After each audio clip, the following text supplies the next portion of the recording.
Olá, bem-vindo ao podcast Cardio Papers. Aqui a gente te ajuda a se atualizar em cardiologia, mesmo que você tenha pouco tempo para estudar. Eu sou Eduardo Lapa, editor-chefe do Cardio Papers, e hoje o assunto tá massa. Como enfrentar a síndrome do impostor na medicina? Vamos lá!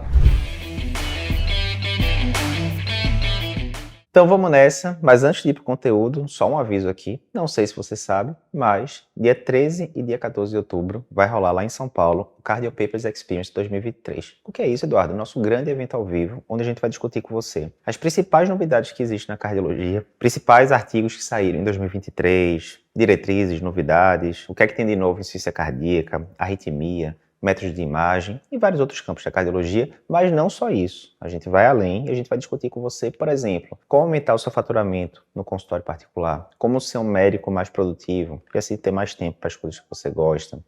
Inteligência artificial em cardiologia, como é que a inteligência artificial pode mudar drasticamente a medicina como um todo, e o que é que a gente pode esperar aí para os próximos meses, anos. Então tudo isso vai estar sendo discutido lá, e como é evento presencial, quantidade de vagas é limitadas. Se você está vendo aqui esse vídeo, provavelmente a gente está aqui ainda no começo das inscrições e tem um bom desconto para você aproveitar. Se você quiser se inscrever, clica no link que aparece aqui na sua tela ou na descrição do vídeo, aqui o texto que tem embaixo do vídeo do YouTube, embaixo do episódio do podcast. É isso. Então, indo direto ao ponto aqui, o que é esse danado de síndrome do impostor? Nem todo mundo que está vendo aqui o vídeo deve conhecer esse termo. Antes de explicar o que é síndrome do impostor, eu vou citar aqui 4 situações em que eu já tive síndrome do impostor alguma vez na vida. Primeira situação, quando entrei no R1 de Clínica Médica. Tinha acabado de terminar a faculdade aqui na Universidade Federal de Pernambuco. Fui lá para São Paulo para fazer residência de clínica na Escola Paulista de Medicina. E eu me lembro que o primeiro mês eu comecei logo de boa, logo pelo pronto-socorro. E aí você chega ali no pronto-socorro, você era estudante até 2, 3 semanas atrás, agora você é o R1 e tem que preceptorar todos os estudantes, desenrolar a vida dos pacientes, fazer as prescrições todas. E aí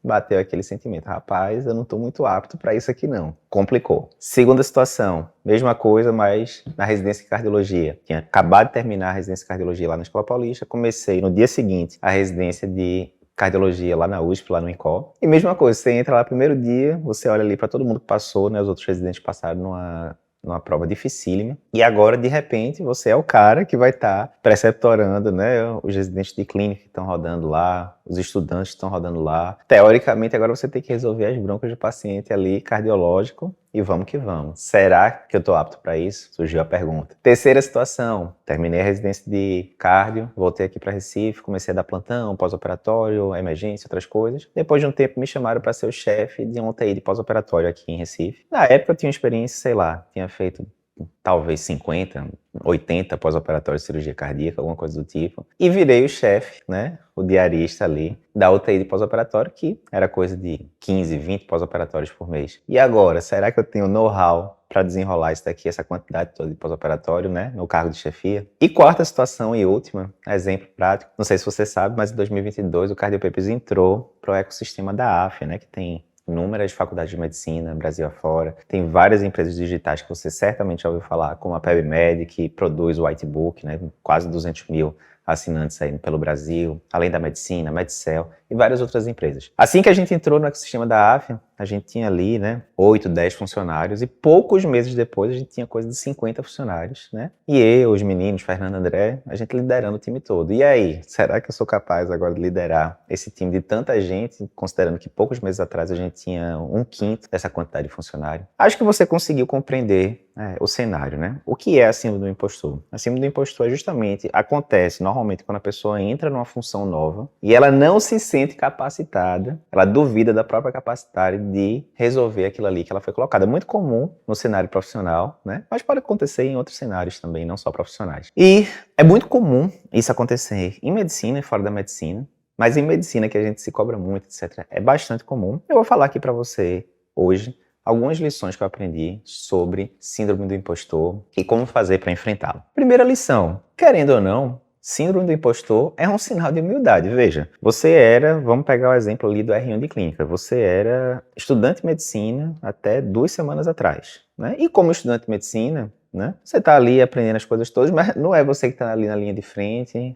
Complicou algum paciente, o residente vai tomar a frente, o preceptor vai tomar a frente, tá lá o residente, o preceptor carimbando tudo lá que você tá orientando e tal, então você tá sempre ali naquela supervisão. De repente você virou médico com CRM na mão, carimbando, tomando agora total responsabilidade pelos seus atos, e você virou residente de clínica, muitas vezes você acha que tem que saber resolver aquilo ali tudo, tal, e você não sabe, porque até 2 semanas atrás você era estudante, e é óbvio que não teve um estalo mágico em 2 semanas e você virou uma coisa completamente diferente. Isso aí é um contínuo, né, onde você vai evoluindo de pouquinho em pouquinho. E aí muitas vezes você chega lá e fala, rapaz, eu não consigo, né, resolver isso daqui. E adivinha o quê? Você não consegue mesmo, porque se você soubesse resolver isso tudo, você não precisava fazer residência de clínica. Concorda? Se você terminasse a faculdade de medicina totalmente preparado para resolver qualquer intercorrência clínica, etc., qualquer intercorrência cardiológica, e por aí vai. Você não precisava fazer residência de clínica, você não precisava fazer residência de cardio, nada disso. Você se formava completo já, vamos ganhar dinheiro, entrar na vida e ponto final. É assim que acontece? É óbvio que não é. Tanto é que é para isso que existe residência, especialização de cardio, de UTI, de clínica, de qualquer área que seja. Então é óbvio que se você era estudante 1 semana atrás e agora você é residente de clínica, adivinha, você não sabe resolver essas coisas. É para isso que você está na residência e você vai ganhando essa experiência ao longo de 2 anos. Tanto é, vai ser uma coisa supervisionada e assim por diante. Mesma coisa, vou pegar o último exemplo agora. Estava lá liderando a empresa que tinha 10 funcionários. De repente a empresa cresce muito, em poucos meses agora tem 50. Como é que você lidera 50 pessoas? Você tem total domínio de como é que você lidera 50 pessoas? Não tem, porque você nunca fez isso antes. Então é sinal de humildade, na minha opinião, você olhar ali e falar, rapaz, aqui eu tô meio como impostor mesmo nesse negócio, porque eu nunca fiz isso na vida, né? Eu vou aprender agora, mas a gente vai falar depois. Vai aprender, né? É a história do mindset de crescimento que a gente vai falar daqui a pouquinho. Tudo pode ser aprendível desde que você esteja disposto, né, a pagar o preço, a fazer ali sangue, suor e lágrimas para conquistar aquelas habilidades que você precisa para desempenhar bem aquele cargo. A segunda lição que eu tive sobre síndrome do impostor é o seguinte, basicamente todo mundo tem síndrome do impostor em algum momento. Aí você fala, não, Eduardo, tudo bem, na residência é comum você ter isso, em tal situação, mas todo mundo, veja, todo mundo a gente não sabe, é uma ilação, mas quando você vai ver entrevistas de pessoas muito bem-sucedidas, você vê frequentemente o discurso de síndrome do impostor se repetindo. Exemplo, Neil Gaiman, né, que é um cartunista, né, escritor muito conhecido, aquela série Sandman do Netflix, se você não viu ainda, muito boa, é uma das obras dele, mas ele tem inúmeras obras super conhecidas. Neil Gaiman tem uma entrevista muito interessante que ele vai dizendo isso, né, quando ele começou a ganhar a vida, né, como escritor, desenhista e por aí vai, ele dizia que muitas vezes ele tinha aquela impressão que alguém ia bater na porta da casa dele e entrar e ia falar, olha, você foi descoberto, a gente viu aqui que você está ganhando dinheiro sem merecer, esquece tudo isso, arranja um trabalho normal e vai pra frente. Esse é o clássico, né, de você achar que você não tem a capacidade de continuar fazendo aquilo e tal. E um dos caras mais conhecidos aí dos últimos anos nessa parte, né, de ficção e por aí vai. Quando a gente tem uma entrevista de Michelle Obama, muito interessante, que ela fala de síndrome do impostor também, né, lembrando, né, que foi a primeira-dama dos Estados Unidos durante 8 anos, e ela disse, né, que várias vezes ela sentia síndrome do impostor, foi admitido na Universidade de Princeton, não, mas será que eu deveria estar aqui? Eu não pertenço a esse lugar, as outras pessoas são muito melhores do que eu, estou aqui como primeira-dama, né, na mesa com vários chefes de Estado, não deveria estar aqui e tal. E veja, né, isso é comum acontecer, termina sendo um sinal de humildade, né, na maioria dos casos, e aquele sentimento ali de que você não é capaz ali no começo, é porque no começo você não é 100% capaz mesmo, e você vai aprendendo ali ao longo da jornada. Terceira lição que eu aprendi sobre síndrome do impostor é que no final das contas, se você for olhar direitinho, todos somos impostores em algum sentido, porque se você está olhando alguém que está crescendo profissionalmente, que está ocupando posições que não ocupava até um tempo atrás, a pessoa era um médico muito bom, assistencial, lidando ali no dia a dia, de repente ele vira o chefe de um serviço, e agora ele tem que administrar ali várias pessoas, tem que resolver problemas burocráticos, etc, etc. Vai ter síndrome do impostor no começo, porque ele nunca enfrentou aquilo. De repente essa pessoa vira o diretor clínico do hospital, e agora ela tem que chefiar ali inúmeros outros setores, não só a cardiologia, sei lá, que ela estava chefiando. E aí, mais uma vez, não tem experiência, mais uma vez acontece isso. Então, no final das contas, se você está crescendo profissionalmente, se você está aceitando desafios novos, você vai ter síndrome do impostor toda hora, né? Normal. E se você olha ao seu redor agora e você não está sentindo síndrome do impostor em nada, provavelmente é porque você está meio estagnado, pelo menos do ponto de vista profissional, o que não tem problema. Tem gente que chegou lá e falou, olha, estou aqui, exemplo, fazendo meu consultório já há bastante tempo, estou muito satisfeito do jeito que está e não quero nada mais do que isso não. top, vamos pra frente. Não tem certo ou errado, não. Mas se você não tá sentindo síndrome do impostor, provavelmente é isso. É porque você já tá fazendo atividade há muito tempo. E lógico, tô fazendo consultório já há 10 anos e eu já sei os pacientes que vêm. Todo dia vem ali alguns pacientes hipertensos, alguns pacientes dislipidêmicos, um ou outro coronariopato, um ou outro insuficiência cardíaca. Eu já domino esse campo aqui muito bem. A tendência é que você não vai sentir mais síndrome do impostor. E realmente, agora que você já tá fazendo isso há 5, 8, 10, 15 anos, tá dominado. Mas na hora que você for para alguma posição, outra que você não tinha experiência prévia, né? E que se lhe chamaram, provavelmente você é qualificado sim, se você passou naquela residência difícil. Se você fosse olhar do ponto de vista racional, não era para você estar com síndrome do impostor, porque se você passou, você conquistou a sua vaga ali, com dificuldade, né? Processos seletivos difíceis e tal. Você chegou ali, é sabido que você não vai dominar ainda as coisas todas, você está ali na residência para crescer mesmo, e vamos assim por diante. Então, do ponto de vista racional, não era para acontecer, mas na prática a gente sabe o que acontece. Mas o fato é isso, no final das contas, se você está crescendo profissionalmente, você vai continuar a ter síndrome do impostor, e isso vai se resolvendo ao longo do tempo até você assumir uma nova posição. Quarta lição sobre síndrome do impostor é a questão do efeito holofote, né, ou spotlight effect, que os americanos falam, que é o quê? Ninguém pensa mais em si do que você mesmo, né, no final das contas. Então, resumindo, vou dar um exemplo, chegou lá no serviço novo, residente de clínica e tal, você está preocupado, não sei dominar aqui as coisas todas e tal. E se eu cometer algum erro? E se isso, e se isso, e aquilo? E geralmente esse é o efeito holofote, né? É como se você estivesse num teatro e tudo se apagasse e caísse uma luz em cima de você. E aí, obviamente, todo o teatro olharia para aquela pessoa porque é a que está iluminada ali no meio da escuridão. Então, todo mundo acha que tem um holofote em cima ali da sua cabeça, que está todo mundo percebendo você em detalhes, fulano cometeu um erro ali, fulano esqueceu tal coisa acolá, e a dura realidade é que ninguém tá nem aí, tá todo mundo pensando em si próprio, via de regra, e vida que segue, tá todo mundo muito mais preocupado com seus próprios problemas do que com problemas, erros e acertos dos outros. Então, no final das contas, termina sendo uma coisa boa no sentido de, baixa a bola aí, fica tranquilo, você não é tão importante quanto você pensa, né? Então, seus acertos não serão, né, mega comemorados pelas outras pessoas, porque tá todo mundo preocupado consigo mesmo. E seus erros também, que porventura vão acontecer, sempre acontecem, né? Somos humanos. Os erros que você porventura acontecer, esqueci de fazer a pressão de fulano, esqueci de botar uma estatina ali para o meu paciente com síndrome coronariana aguda e tal. Vida que segue, aprenda com seus erros, mas ninguém tá notando também muito isso aí não. Baixa a bola um pouquinho, segue adiante, você é só mais um no meio da multidão. Quinta lição, vire pelo avesso. Como assim? Os estoicos, né, Epiteto, Sêneca e tal, eles falavam muito sobre essa questão de virar pelo avesso. Você pegar uma coisa que teoricamente é um problema e você transformar numa coisa boa, né? Seria o lado meio poliana ali, de você ver o lado bom de tudo. Então tudo bem, síndrome do impostor não é uma coisa boa de você sofrer, né? Você tá ali, chega no local, você não se sente totalmente capaz de fazer aquela atividade, você fica duvidando de si mesmo e tal, né? Não é uma sensação tão boa. Mas você pode virar isso do avesso e ver pelo lado bom. O lado bom é aquele que a gente já comentou. Você está com síndrome do impostor? Que massa! Isso é sinal de que você está assumindo riscos, você está assumindo posições maiores, responsabilidades maiores do que você tinha antes. Porque se você estivesse mantendo o basalzão que você faz, eu estou, mais uma vez aquele exemplo, eu estou no consultório, fazendo consultório, meu próprio consultório já tem 15 anos atendendo os mesmos tipos de casos, já conheço os pacientes todos e tal. Dificilmente você vai sentir síndrome de impostor nesse cenário, né? Porque a coisa está dominada, você está fazendo uma função que ao longo de X anos você tem mostrado para você mesmo que você sabe resolver aquilo, né? E mais uma vez, tudo bem, não tem nada de errado com isso. Mas se você está sentindo a síndrome do impostor, é porque provavelmente você assumiu alguma responsabilidade maior do que você não tinha antes. Então, massa, você está assumindo a coragem de, né? Você está mostrando a vulnerabilidade de assumir uma coisa que você não tem certeza se vai ser bem feito, e que geralmente vai ser, porque se lhe indicaram para o cargo, é porque você tem o perfil adequado para isso. Se você passou num concurso de residência, concurso público, quer que seja, e você conseguiu passar na prova, é porque provavelmente você tem o perfil, as habilidades para isso, e assim por diante. Então, vire ao avesso. Tá sentindo síndrome do impostor? Você pode achar isso como uma coisa ruim, putz, tá batendo aquela angústia, aquela coisa toda, mas você pode virar pelo avesso e ver o lado bom, e ver que aquilo ali é uma oportunidade de você crescer. E sexta e última lição sobre síndrome do impostor é: use o mindset de crescimento, o growth mindset que os americanos falam, né?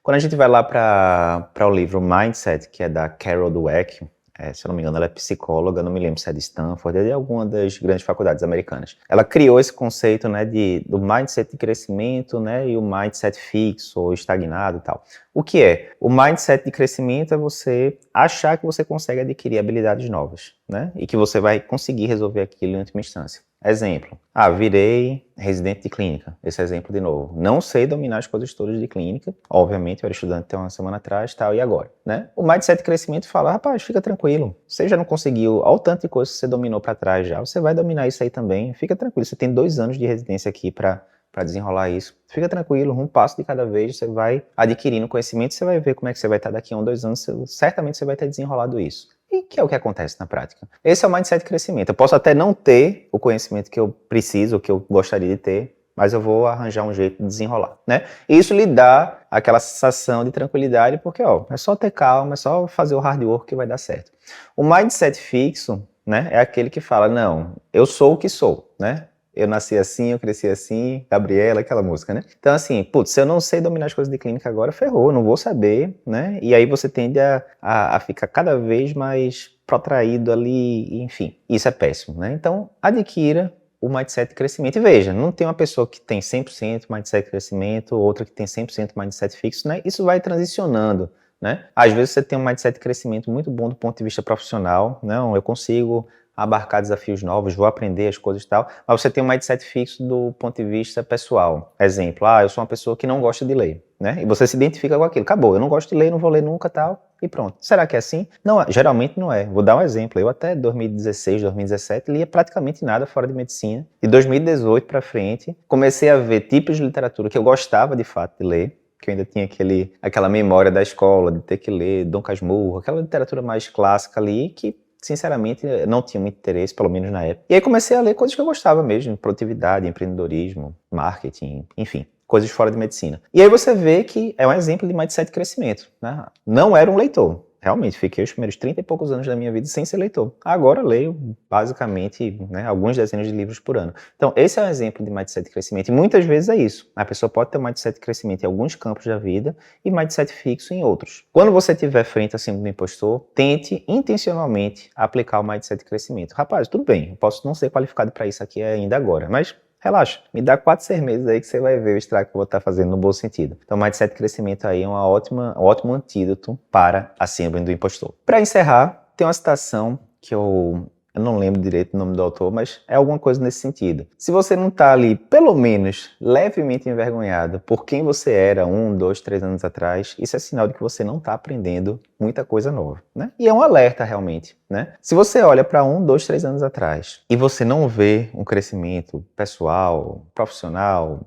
espiritual, o que seja, provavelmente é porque você não está adquirindo muito conhecimento novo. Então, é muito bom quando você vai nesse curso, né? Por exemplo, vou falar agora esses 4 exemplos que eu citei no começo aqui do podcast. Síndrome do impostor, entrar na residência de clínica. Não sei desenrolar as coisas de clínica América toda. Realmente, não vai saber nunca. Todos não vai saber nunca. Mas aí, ao final do primeiro ano, você já está muito mais tranquilo. Ao final do segundo ano, você fala, rapaz, que diferença gigantesca fez na minha vida ter me submetido a esse treinamento. Mesma coisa, entra na residência de cardio. Rapaz, que bronca, chegou aqui um infarto com supra, eu ainda não sei manejar um infarto com supra com total segurança, né? Trombolizei um outro paciente na residência de clínica. Normal, você está no começo da residência. Vê depois de 2 anos de residência de cardio, você olha para trás e você fala, putz, que diferença gigante eu agora saindo da residência de cardio com o que eu entrei, né? Aí você sente, entre aspas, né? Aquela vergonha boa, rapaz, eu era sem noção 2 anos atrás, porque não sabia fazer isso e aquilo, se chegasse o paciente com edema agudo de pulmão, não tinha total confiança de conduzir e tal, e agora eu tô muito mais tranquilo, então dá aquela sensação boa. Pós-operatório de cirurgia cardíaca, você chega lá, tem algumas dezenas de pós-operatório aqui no currículo, e agora? Vou conseguir desenrolar? E aí depois eu fiquei, acho que 6 ou 7 anos lá na UTI como diarista, inclusive o Galego depois, né, meu sócio entrou lá como diarista também, a gente ficou conduzindo a UTI junto. Depois de 6, 7 anos, eu não me lembro quantas centenas de pós-operatórios foram, mas deve ter sido coisa de 500, 800 pós-operatórios que a gente acompanhou. E aí você olha para trás e fala, que massa, quando eu comecei a ser diarista aqui, eu tinha uma experiência de poucas dezenas de pós-operatórios, agora eu tenho de várias centenas, né? Então dá aquela sensação de crescimento, de que você se tornou uma coisa diferente ali ao longo do caminho. E essa sensação é uma das sensações que dá maior senso de felicidade ali para a pessoa, né? A pessoa que tem que a profissão tem um papel importante na vida da pessoa. Então é isso. Se você não está levemente envergonhado, né, no bom sentido, com o que você era 1, 2, 3 anos atrás, é hora de fazer uma reflexão. Será que eu estou crescendo profissionalmente, pessoalmente, do jeito que eu queria, talvez seja a hora de alçar, né, novos voos. E esses novos voos, invariavelmente, vão trazer alguma parcela de cima do impostor. É isso. Espero que você tenha gostado do conteúdo. Não esquece, 13 e 14 de outubro, lá em São Paulo, Cardio Papers Experience, mega evento, top, cardiologia, medicina, mais vida, de forma geral, a gente vai discutir tudo isso com você. Você consegue ver a programação completa, preços, etc., no link que aparece na tela, ou aqui na descrição do vídeo ou do podcast. E até o próximo podcast, Cardio Papers.